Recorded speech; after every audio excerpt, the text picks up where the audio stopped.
Hi everyone. Yesterday I planted strawberries and I showed you how to do that, and today I'm going to plant asparagus in this bed. So the first thing I'm going to do is I'm going to take off some of this soil, and the reason I'm doing that is to incorporate some organic matter into it. So we'll get into it.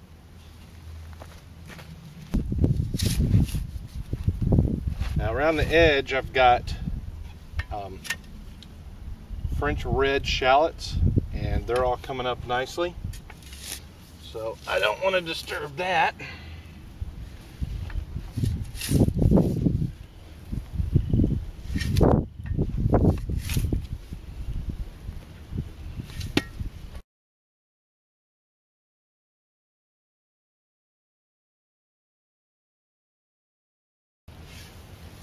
So let's get this ground nice and rich. This is the bed after I've dug it out. There's some.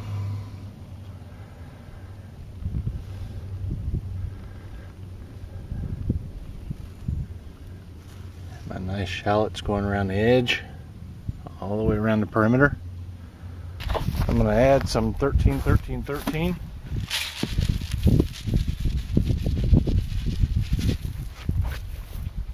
All throughout the bed.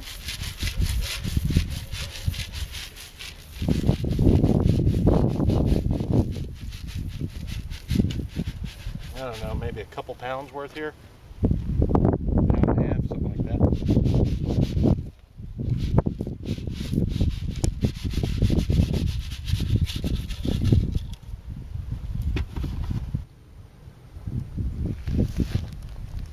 Okay, there's the removed soil.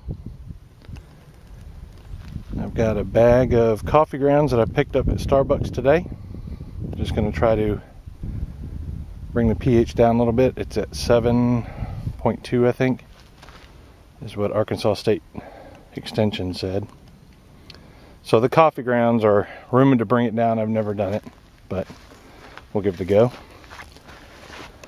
I got 5 buckets of composted rice hulls. Really good stuff. They take a really long time to decompose. I used them several summers with my garden plot that used to be right here where the orchard is now. And over here I've got about 3/4 of a barrel full of sifted compost, and I've demonstrated how I do that in the past in another video. And I'm going to throw it all together.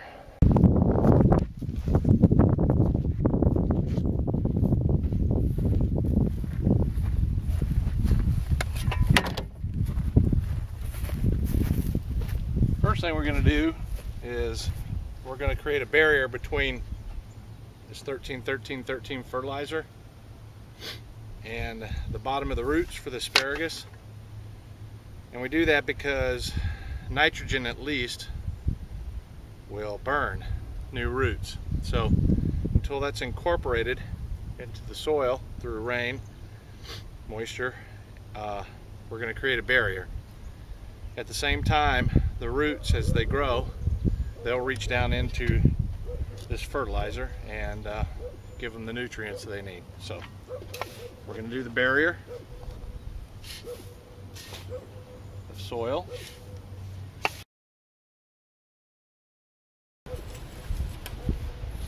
All right, barrier done. Okay, I'm going to talk to you about the asparagus. These came from Simmons Plant farm, and they come in groups of roots like this, and on the top of the root system are the little crowns, or actually the whole plant's considered a crown. But you pull them apart, and what you do, they do the roots like this for shipping, but what you have to do is you have to spread them out like this, because it's a root growing plant. So all the spears, like this little one here, it's going to come up. There's even a little bud there. It's going to come up from this little crown right here, and the roots will send out, and shoots will come up from the root system. And so the reason why I dug out the bed is so I can space these by root and fully utilize all of them that I bought. Now, with asparagus, you don't want to eat any the first season. You want to let all the shoots grow up and flower into the fern that they end up being, and that'll supply everything the roots need to grow stronger. And next year, you'll take about 25% of the spears that come up. That's about 2 weeks worth of harvesting. The following year, you can take 50 to 75%, depending on how the growth is, and then every year after that, they'll continue to produce. You can continue to fully harvest them, and they're supposed to last forever, ever, and that's why I'm going to such lengths with this particular bed. And I'm going to spread them out for you.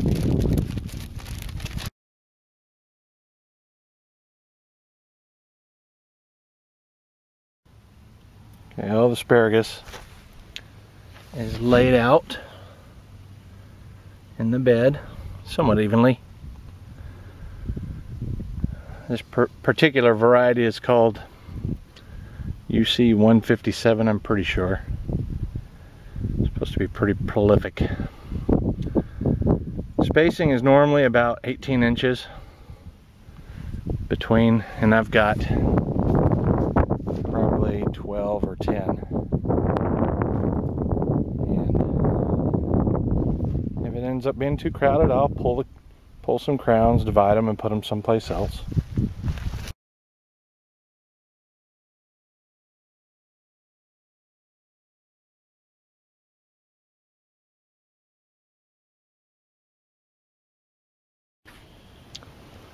Well, that's it. Everything combined, put back into the bed. All the asparagus should be nice and buried by at least 2 to 3 inches.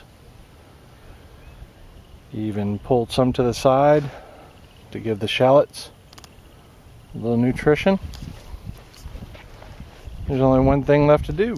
What would you guys think that would be? That's right, water it in. So, let me get this thing going.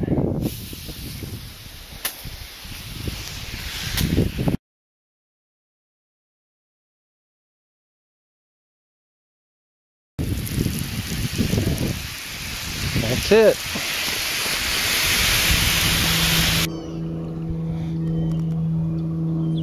Here's the asparagus coming up. See if I can get a ground level. They're kind of hard to see, this leaf mulch, but they're little spindly things all over the place.